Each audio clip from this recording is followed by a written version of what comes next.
이유책방까지 오시느라 고생 많으셨습니다. 이유책방의 이유입니다.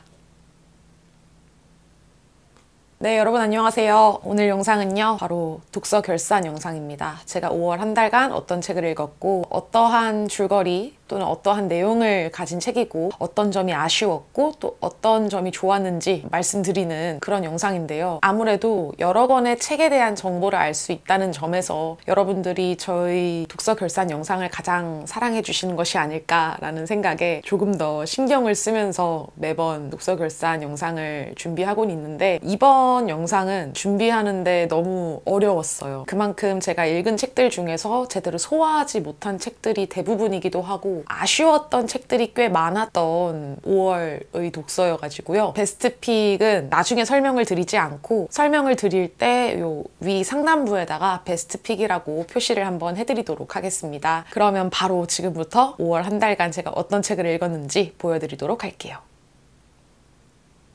네, 제가 지금 5월 한 달간 읽은 책들인데요. 문학 5권, 비문학 3권 해서 총 8권의 책을 읽었습니다. 지금 보이시는 책은 6권 뿐인데요. 나머지 2권은 이북으로 읽었습니다. 어떤 책들을 읽었는지 첫 번째 책 바로 한번 말씀드려 볼게요. 첫 번째는 안전가옥 엔솔로지 시리즈고요. 데스타라는 소설집을 읽었습니다. 이 소설집 같은 경우는 제가 지금까지 읽은 안전가옥 엔솔로지 시리즈 중에서 가장 재밌었다라고 말씀을 드릴 수 있을 만한 소설집이고요. 지금까지 모든 시리즈가 그랬듯이 이 데스타라는 하나의 단어로 다양한 이야기 5편이 담긴 소설집이다라고 설명드릴 수 있겠는데요. 정재환 작가의 형사 3이 죽었다라는 소설을 제외하고 나머지 4작품은 SF적인 요소가 섞여 있는 소설들입니다. 모든 소설이 너무나 재밌어서 이 중에서 어떤 소설을 여러분들께 설명을 드릴까 고민하다가요. 그냥 이 5개 다 줄거리와 감상을 말씀드려야겠다 생각해서요. 지금부터 바로 각각의 소설들 한번 말씀드려 보도록 할게요. 첫 번째는 심너울 작가의 대리자들이라는 소설이고요. 아역 배우로 잘 나갔던 도영은 교통사고로 부모를 여의고 또 본인도 굉장히 다쳐서 재활치료를 하면서 점점 인지도를 잃어가고 있는 인물입니다. 하지만 배우라는 꿈을 포기하지 못해서 연극을 하면서 계속 자신의 꿈을 향해 달려가고 있는 인물인데요. 하지만 이 기술이 발달한 시기에 연극을 보는 사람들이 많지 않았죠. 그래서 자신의 꿈에 대해 회의를 갖고 있던 도영에게 어느 날 한 영화 제작사에서 주인공 제이가 들어옵니다. 기쁜 마음에 달려간 도영은 그곳에서 얼굴만 빌려주면 된다라는 충격적인 조건을 듣게 되고요. 한참 고민하던 도영은 결국 얼굴만 빌려주기로 합의를 합니다. 그 영화에서는 인공지능이 대신해서 연기를 하기 시작합니다. 그렇게 개봉을 한 영화는 대박이 나고요. 도영은 다시 아역 배우 시절의 그 인기를 얻게 되죠. 주변 사람들이 너무 부러워하지만 이 도영은 그 사실이 언젠간 밝혀질지도 모른다라는 불안감에 떨면서 과연 이것이 옳은 일인가에 대해서 고민을 합니다. 그러던 중 극단의 후배이자 여자친구인 나영이 그렇게 연극을 하다가 우연히 좋은 감독에게 캐스팅 제안을 받았다는 소식을 전해 듣게 되고요. 도영은 그런 나영에게 부끄러움과 부러움을 느끼면서 두 번째 들어온 영화 제작 제의를 거절합니다. 그리고 자신이 그 영화에서 실제로 연기하지 않았다라는 모든 사실을 나영에게 털어놓죠. 이후의 내용은 너무 스포일러가 될 가능성이 있기 때문에 더 이상 말씀드릴 수는 없겠지만요. 저는 이 소설을 읽고 얼마 전 미국에서 인공지능의 발달로 굉장히 많은 미국 시민들이 해고 통보를 받았다라는 뉴스를 본 기억이 있어요. 그것이 떠오르면서 사실 이 인공지능이 발달을 함으로써 인간이 할 수 있는 일자리들이 많이 대체되고는 하잖아요. 그리고 챗 GPT라던가 그 외의 인공지능들로 인간의 기술을 뛰어넘는 창작물들이 나오기도 하죠. 최근에는 그림을 통한 이슈들도 있었고, 하지만 저는 이 연기라는 부분들은 인공지능이 절대 대체할 수 없는 부분이라고 생각을 했어요. 인간의 신체를 재료로 해서 예술을 창조해내는 것이잖아요. 그런데 이 소설 속에서는 그러한 연기마저도 인공지능이 대체할 수 있는 세상이니까 이게 참 많이 혼란스럽더라고요. 과연 인공지능이 연기한 결과물이 진짜 연기라고 볼 수 있을까? 그것이 연기가 아니라고 한다면 인공지능이 그려낸 그림이라던가 쓴 글이라던가 작곡 작곡한 음악이라던가 이런 것들은 예술의 범주에 포함할 수가 없는 것일까? 하지만 그것이 인공지능이 했다라는 것을 대중들이 알지 못한다면? 그렇다면은 대체 예술가는 무엇이고 예술이란 무엇일까? 이런 생각을 정말 많이 하게 되더라고요. 정말 그런 세상이 도래한다면 진짜 이 인간의 고유성이라는 것은 어떻게 찾아낼 수 있을까? 이런 생각을 정말 많이 할 수 있었던 소설이었습니다. 그 다음 소설은 베예람 작가의 스타 이즈 본이라는 소설이고요. 톱스타 한경의 아주 첫 번째 팬, 그러니까 무명일 때부터 팬이었던 상민은 정말 오랜만에 열린 한경의 팬사인회에 갔다가 한경이 뭔가 이상하다라는 것을 느낍니다. 그래서 이 한경이 어딘가 아픈 것은 아닐까 굉장히 많은 조사를 하다가 자신이 생각했던 그 증거들이 나열되어 있는 트위터 하나를 발견하게 되고요. 그 트위터 주인인 한 여자를 직접 만나게 되는데요. 이 여자에게 상민은 그것이라는 존재를 듣게 되고 이 그것이 한경을 잡아먹고 있고 한경을 죽이고 있다라는 것을 알게 되고 여자와 함께 한경의 소속사에 숨겨진 지하 공간에 들어가게 됩니다. 그곳에서 그것이라는 것을 목격하고요. 결국 그것을 없앰으로써 한경과 그 소속사의 비밀을 파헤쳐내는 소설인데요. 이거는 그것이 무엇인지에 대해서, 그것이 무엇을 하는 것인지에 대해서 여러분들께 말씀드리면 이거는 이 소설을 읽으실 필요가 없는 것이기 때문에 한 이 정도로만 간추려 보고요. 어쨌건 이 탑스타 한경이라는 사람이 소비되는 과정이라고 해야 할까요? 우리가 연예인이라고 하는 사람들, 그리고 유명한 유튜버들,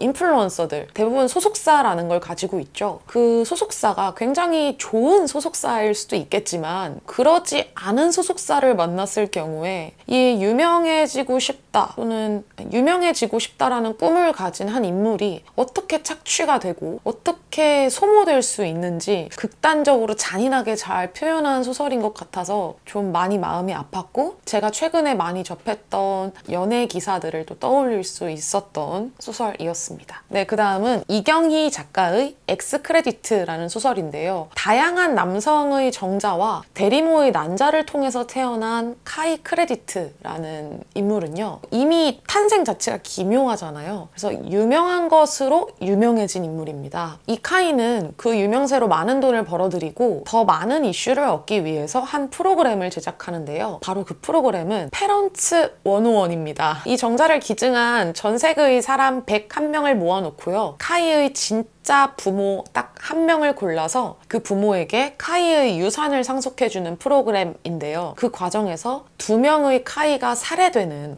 살인사건이 벌어집니다. 이 살인사건의 범인을 찾기 위해서 수사망이 좁혀가는 과정을 그린 소설인데요. 소설 속에서는 카이가 굉장히 외로워하고 더 많은 사랑을 받기를 원하는 그런 장면들이 많이 묘사가 되어 있는데 그런 부분들을 보면서 대중들에게 꾸준히 사랑을 받아야지만 이어나갈 수 있는 스타의 삶이라는 것에 대해서 결국 그러한 삶을 살기 위해서 자신의 진짜 모습 중에서 보여지지 말아야 할 부분들과 버려야 할 부분들을 죽이면서 살아가야 하는 삶? 그런 삶들을 살다 보면 나의 조각들을 하나하나씩 잃게 되고 그때 나를 진짜 지지해주는 누군가가 없다면 쉽게 흔들리고 보기에는 화려하지만 굉장히 외로운 삶을 살게 되는 그런 삶들에 대해서 생각을 할 수밖에 없었던 것 같아요. 그래서 좀 읽으면서 많이 마음이 아팠고 이전에 설명해드렸던 스타이즈 본을 통해서도 이런 생각을 했지만 이 소설이 그 다음에 위치함으로써 그렇게 생각했던 것들을 더 확장시켜서 많이 생각할 수 있었던 소설이었습니다. 네, 그 다음 아까 말씀드렸던 유일하게 SF 장르가 아닌 정재환 작가의 형사 3이 죽었다라는 소설인데요. 한 영화 촬영 도중에 형사 3이라는 역할을 가진 배우가 사망을 합니다. 범인 3을 맡고 있던 나는요. 이 살인사건의 범인은 이 영화의 주인공이자 탑스타인 장현이라고 생각을 하면서 주변 스태프들과 주변 배우들을 탐문해 나가면서 여러 가지 힌트를 얻게 됩니다. 결국에 나의 활약으로 범인이 잡히게 되고요. 나는 이 범인을 잡았다라는 것으로 이슈가 되고 화제가 되면서 장현 김혜영과 같은 급의 굉장한 대스타가 됩니다. 그렇게 대스타가 된 이후에 이 사건의 진짜 범인을 알아버리게 되는데요. 이 소설은 SF적인 요소가 없어서 더 인상 깊긴 했지만요. 실제로 일어날 수도 있을 법한 이야기이다 라는 생각에 훨씬 더 몰입감 있게 읽을 수 있었던 소설입니다. 한 인간이 유명해지기 위해서 어떻게 변화해 갈 수 있는지에 대해서 보여주는 짧은 강렬한 소설이라고 생각을 하고요. 신기할 정도로 이 소설에서는 탑스타 장현을 제외하고서는 실명이 거론되는 경우가 없었는데요. 대배우가 된 범인 3을 경록씨라고 불리는 그 순간이 저는 좀 소름 끼치고 매정한 진짜 현실을 보는 것 같아서 마음이 안 좋더라고요. 다음은 황모과 작가의 증강콩깍지라는 소설인데요. 필터를 통해서 상대를 보고 싶은 인물로 보게 만들어주는 증강콩깍지라는 어플이 있는데 이 어플이 대중화된 세상이 배경입니다. 한 커플이 나오는데요. 나는 나의 여자친구를 내가 원하는 필터를 갈아 끼면서 계속 만나요. 그러니까 여자친구의 실제 얼굴과 실제 몸은 중요하지 않은 거죠. 그리고 이 여자친구 또한 자신이 가장 좋아하는 배우의 필터를 씌워놓은 상태로 이 남자를 만납니다. 그러던 어느 날 콩깍지 어플에 오류가 생겨서요. 혼란스러워진 가운데 이 남녀는 만나게 되고 이 여자는 자신은 첫 번째 만났을 때를 제외하고서는 필터를 사용한 적이 없다라는 사실을 고백하며 이별을 선언합니다. 그리고 이 여자친구는 증강현실이라는 기술에 대해서 반대하는 입장을 계속 내놓는, 그러면서 자신의 경험을 쓰는 에세이스트가 되고요. 나는 계속 무기력감에 어떻게 해야 할지 모르는 삶을 살면서 소설이 마무리가 됩니다. 솔직히 이 소설 같은 경우는 대체 왜 대스타라는 카테고리 안에 묶여 넣어졌는지 잘 모르겠기도 했고요. 정말 이해를 못하겠어서 마지막의 작가의 말을 참고를 해봐도 이게 대체 어떤 연관관계가 있는 것일까? 저는 이해하기가 어려웠던 소설이에요. 유튜브나 SNS로 정말 많은 사람들이 유명해질 기회가 많아진 세상인데요. 이러한 세상 속에서 중요하게 생각해야 되는 문제들은 무엇일까? 핵심적으로 지켜나가야 할 부분들은 무엇일까에 대해서 많이 생각해 볼 수 있었던 소설집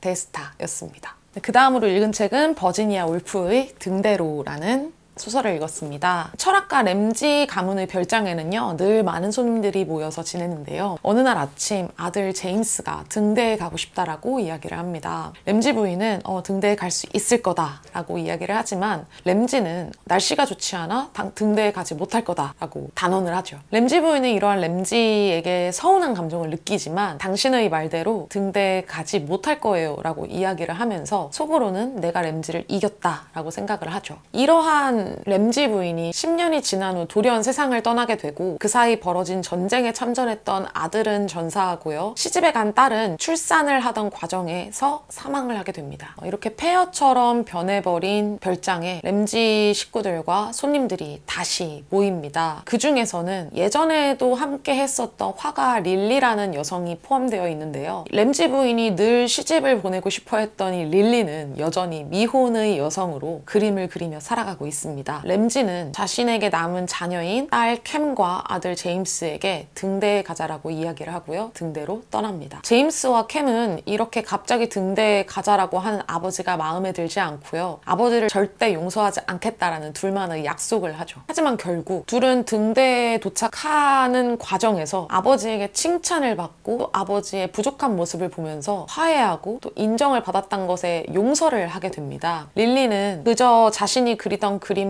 계속 그리다가 램지 부인의 과거를 회상을 하고요. 램지 부인에 대해서 곰곰이 생각을 하다가 램지 식구들이 등대에 이쯤이면 도착을 했겠지? 라고 생각을 하고 갑자기 그림을 완성시키며 소설이 끝이 납니다. 줄거리를 요약하기가 너무 어려웠던 소설이에요. 이 요약하기 어려웠던 이유는 의식의 흐름 기법이라고 해서요. 소설 속의 모든 인물들의 내면에 한 번씩 거쳐 들어가서 각각의 인물들의 서사가 계속 그냥 진행이 되고 있습니다. 그래서 초점을 어디에 맞춰서 읽어야 할지가 굉장히 어려웠던 소설이었고요. 어떤 어떤 인물에게 제가 매력을 느껴서 읽어야 하는지조차도 어려웠던 소설이다 라고 말씀드릴 수 있을 것 같아요. 릴리라는 인물은 초반에는 뭔가 그렇게 크게 부각을 드러내지 않다가 갑자기 마지막에 중요한 인물처럼 부각이 되어서 그림을 완성시키고 소설이 끝나버리니까 대체 이 소설은 어떻게 읽어야 하는 것인가 라고 생각을 하면서 내가 아직 부족하구나, 내가 아직 이 소설을 읽기에는 아직 많이 성장이 되지 않았구나 라는 것을 아주 톡톡히 느낄 수 있었던 소설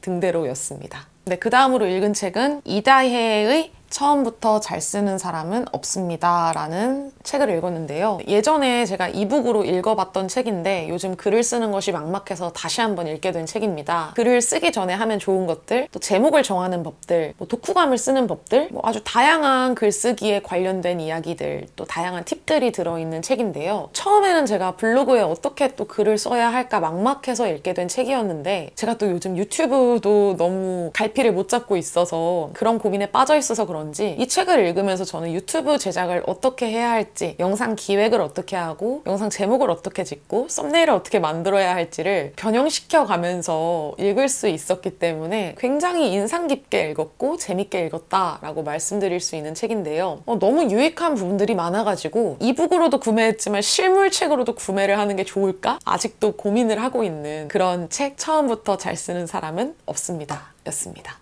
그 다음으로 읽은 책은 퓨도르 도스토옙스키의 지하로부터의 수기라는 소설이고요. 지하 생활을 하고 있는 사회 부적응자의 수기라고 설명을 드릴 수 있겠습니다. 1부에서는 이 부적응자인 내가 독자들에게 말을 하는 느낌으로 독백 형식으로 이루어져 있는 글이고요. 2부는 평범한 공무원이었던 나라는 인물이 어떻게 사회에 부적응을 하게 됐고 어떠한 생각을 가지면서 살았고 결국 지하로 내려갈 수밖에 없었는지에 대한 사건을 다루고 있는 내용인데요. 1부의 내용이 좀 많이 난해하고 루즈한 편이어서 1부를 읽다가 지쳐 나가 떨어질 뻔했습니다. 그리고 2부에서는 그래도 조금 인물들이 나오기 때문에 재미있게 읽을 수 있었는데 읽다 보니까 1부가 어렵다라고 생각하시는 분들은 1부 건너뛰시고 2부부터 시작하신 후에 다시 1부를 읽으시면 훨씬 더 편하게 읽으실 수 있겠다라는 생각을 했고요. 읽다 보면은 정말 이 인물이 찌질함의 결정체구나 라는 것을 느낄 수 있습니다. 그런데 이렇게 찌질하고 사회에 적응하지 못하는 인물이 뱉는 문장마다 인간에 대한 굉장히 깊은 성찰이 담겨 있다는 것을 알 수가 있거든요. 그래서 왜 이 책을 읽고서 그렇게 많은 다른 작가들이 철학적으로 굉장히 깊이가 있는 책이다 라고 이야기를 했는지 알 수 있었고요. 저와 비슷한 부분들도 굉장히 많았기 때문에 부끄러움을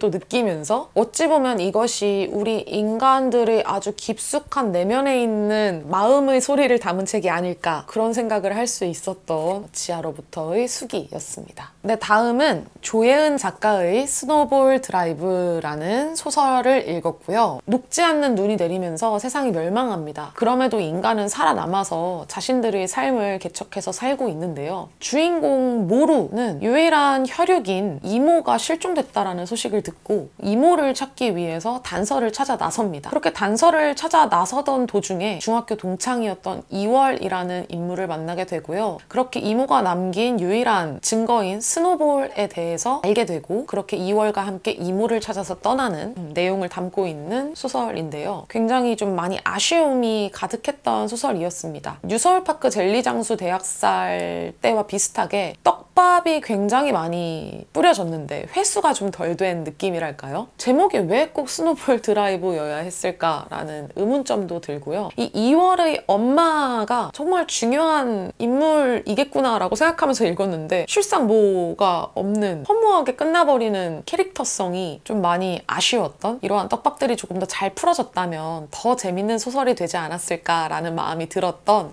스노볼 드라이브였습니다. 네, 그 다음으로 읽은 책은 로랑스 드빌레르의 모든 삶은 흐른다 라는 책을 읽었고요. 이 책은 제가 이북으로 읽었습니다. 인간의 삶을 바다에 빗대서 인간의 삶이란 어떤 것인지 설명하는 철학서라고 해서 읽어봤는데요. 제가 워낙 바다를 좋아하기도 하고 관심이 많아서 목차를 보고 이거 정말 재밌겠다라는 생각을 했어요. 대양이라던가 해양이라던가 바다를 구성하는 등대, 바다를 하면 떠오르는 세이렌 같은 전설의 요괴? 이런 키워드들을 나열을 하면서 인간의 삶을 풀어내고 있는 책이어가지고 참 재밌겠다라는 생각에 읽었는데 글쎄요, 제가 생각했던 것과는 정말 다른, 그리고 좀 많이 실망스러운 책이었습니다. 그 이유는 이 비유되는 것들이 많이 뻔하다라는 느낌을 받았고, 철학서라고 하기에는 가볍고 에세이라고 하기에는 본인의 개인적인 경험이 많이 담기지 않은, 그 에세이와 철학서 사이의 어떠한 장르라고 표현을 해야 할 것 같은데, 이 뻔한 비유도 뻔한 비유였지만 각각의 나라마다 문화가 다른데 이 책 속에서 말하고 있는 이런 삶을 사는 것이 좋다라고 하는 부분들이 한국 사회와는 딱 맞아떨어지기가 어려운 부분들이 정말 많이 있었습니다. 그래서 읽으면서 공감하기도 힘들었고요. 계속 했던 얘기를 똑같이 하는 느낌들도 많이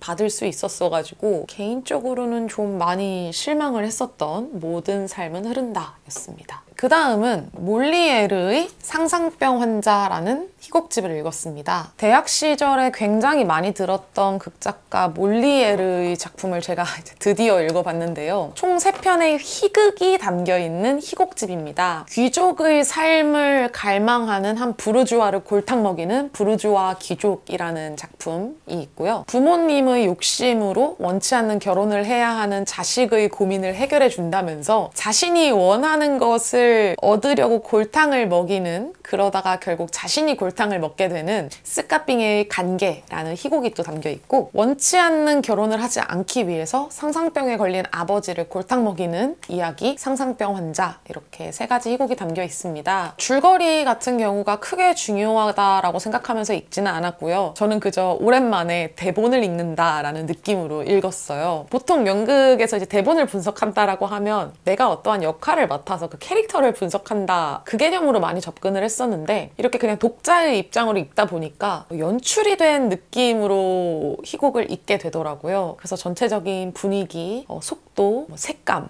이런 것들을 많이 생각을 하면서 읽을 수 있었던 책이었고요. 중간중간에 발레 공연이 나오는 경우도 있고 공연 속에 공연이 나오는 경우도 있고요. 음악이 나오는 경우도 있는데 제가 작곡을 할 줄 몰라서 그것들은 많이 어려웠지만 그래도 읽으면서 머릿속으로 한 편의 공연을 만들어낸다, 내가 이러한 작품을 연출하게 된다면 이렇게 연극을 만들고 싶다라고 생각을 하면서 정말 재미있게 읽을 수 있었던 상상병 환자였습니다. 네, 마지막으로 읽은 책은요, 주한나의 아무튼 정리라는 책을 읽었습니다. 이 책은 제가 지난번 언박싱에서 설명해 드렸듯이 요즘 제가 정리를 너무 못하고 있어서 이 정리를 어떻게 하면 잘할 수 있을까? 이 책을 읽으면 정리를 잘할 수 있겠지? 라는 기대감을 갖고 읽은 책인데요. 정리를 어려워한다는 공통점은 있었지만 저와 전혀 공통점이 없는 분이셔가지고요. 쉽게 공감하지도 못했고 그리 재미있게 읽지도 못했던 시리즈였습니다. 데이터를 정리하고 관리하는 일을 하고 계시는데 데이터 과학자라고 표현을 하더라고요. 그러니까 해외에서 굉장히 많이 오랜 시간을 보내셨고 결혼도 하셨고 자녀도 있으세요. 그러니까 저와는 생활이 정말 다른 분이시기 때문에 쉽게 공감하면서 읽을 수는 없었던 아무튼 정리였습니다.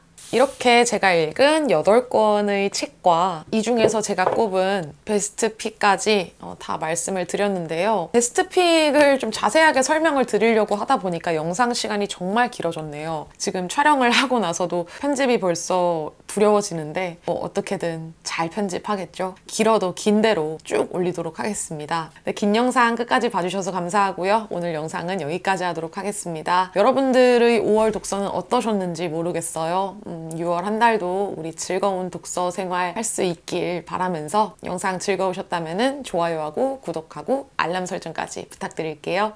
그러면 여러분 조심히 내려가세요.